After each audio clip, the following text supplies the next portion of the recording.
Guys, magandang umaga sa inyo lahat guys, no? Friday ngayon guys, may pasok ako.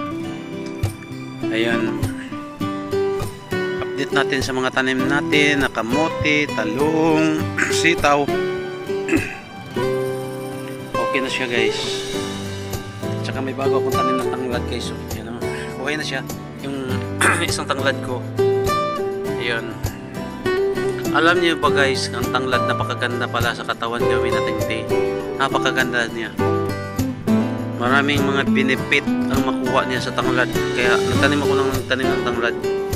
Kasi napakaganda pala siya gawin tea.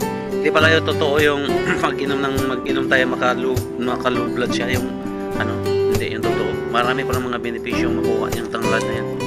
So yun guys, yung ating talong guys, oh, may bunga na. May bulaklak na din. Marami na siyang bulaklak po ngayon. Yan o. Mga bulaklak niya. Yung sitaw natin, gumagapang na rin. Ayan.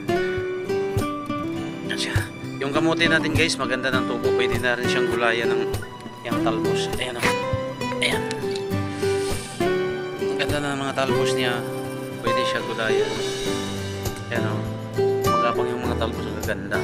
At saka may isang tanglad pa akong tinanim dito sa paso kayo. Bago yan siyang tinanim ko. Ayun. Buhay na rin.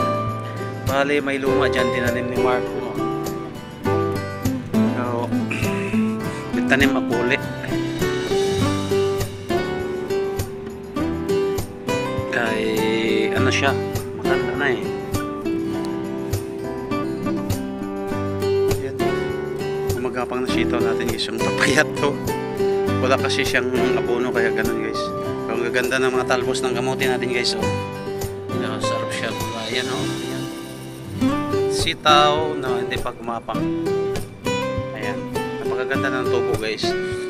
Pang March, April ngayon. 1 month pa lang siya. 1 month siya mahigit mula sa pagtanim ko. Pero ngayon guys, oh, napakaano na. Ganda ng tubo niya. Ayan. Ayan naman guys, no? Napakaganda ng tubo niya guys. Ayan. Madali lang siyang maglaman guys. Kaya ang sitaw lang natin sobrang papayat. Nabuhay na rin yung tinatawag na nana dito guys, pero mint siya yung hinahalo sa tea. Ayan, buhay na siya, oh. Gaganda ng talbos ng kamote guys. Siguro magkuha ako mamaya.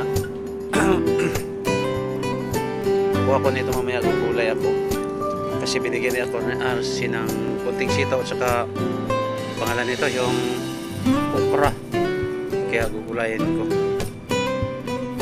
So okay naman siya, oh. Ganda ng tubo ng tanim natin guys. 1 month pa lang maganda na siya. Maganda ng mga talbos, oh. Yan.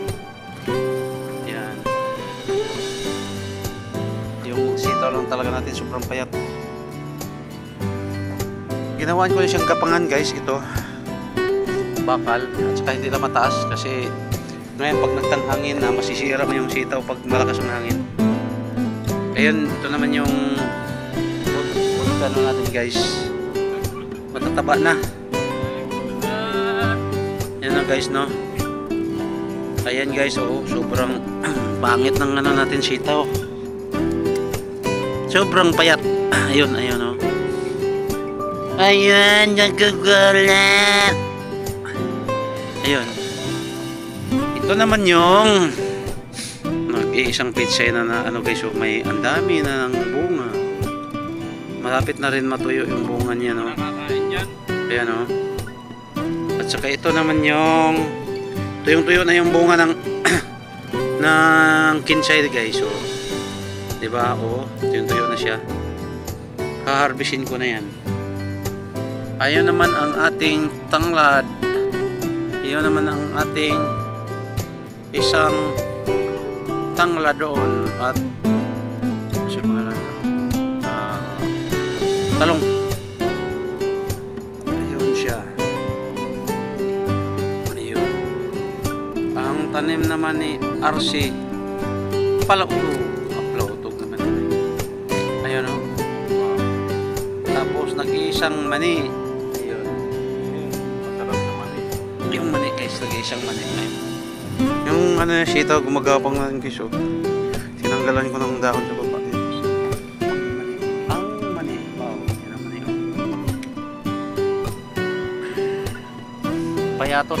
Napakapayatot. Ganda na ng mga tanim guys. Season ngayon eh.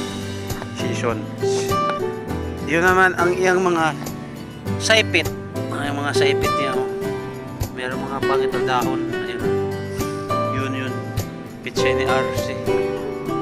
Ito namang kalabo ko at siya yung okra ko dito sa side. Ito naman tanim ni Bahador. Ayun. May ano pa. Masarap. Bulaklak. Yan. Marami na rin tuyo sa ano ni Kinsey ni Bahador. Ito namang hacienda Luisita ni RC Vlog. Ayun ang kanyang sitiw. May mga bunga. Kunin ko yung bunga mamaya ito. Kunin ko yan.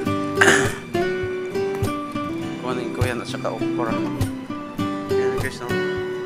Habang ano guys, libangan lang, tanim-tanim. Mapakinabangan din naman. Ayan. Balik natin sa ating mga tanim. Ganda ng tubo ng tanglad ko guys. So, yun. Yan. Ito, lumang-luma to. Yan. Ang ating kalabo. Ang ating mga kamot.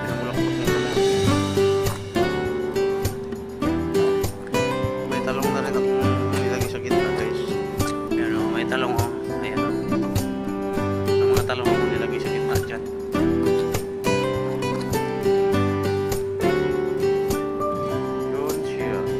Maliit na ano, maliit pa na talong guys, pero may tatlong bulaklak na siya. Tatlong bulaklak na siya. Yan.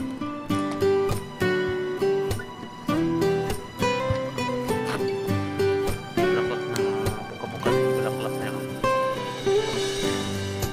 Natabunan na yung ano ko, yung aloe vera ko. Ayan guys, yung aloe vera ko na palagitnaan ng talong. Ayan. So yun lang guys, no? Maraming salamat sa inyong lahat. Update sa aking pananim guys. 1 month pa lang siyang kamuti.